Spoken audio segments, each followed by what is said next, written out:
Et on parle toujours verdure avec cette réunion évaluation des dispositifs de recherche et de formation en partenariat à Cotonou. Le consortium d'institutions de recherche internationales, sous-régionales et nationales se penche sur le bilan de ces activités au cours des 5 dernières années.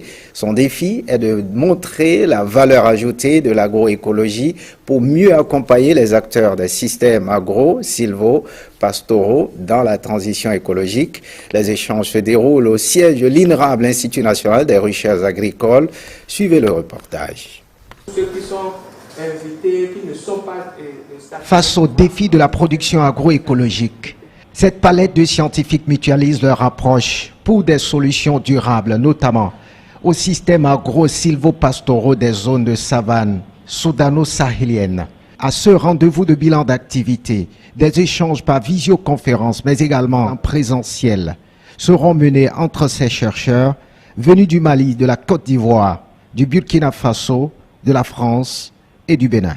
C'est un consortium d'institutions de recherche et d'enseignement international, sous-régional et national, créé en 2009. Il se donne pour but d'explorer les voies de production agroécologique comme alternative à l'intensification conventionnelle. Le dispositif ASAP, et les dispositifs en partenariat en général, ce sont des consortiums de chercheurs de différentes institutions qui mettent ensemble leurs idées, qui mettent ensemble leurs efforts, leurs énergies en vue de traiter une thématique, et notamment pour le DP, c'est la thématique de l'accompagnement de la transition agroécologique. Il faut mettre toutes les disciplines ensemble pour pouvoir accompagner ceux qui en ont besoin, c'est-à-dire les producteurs, dans cette transition agroécologique.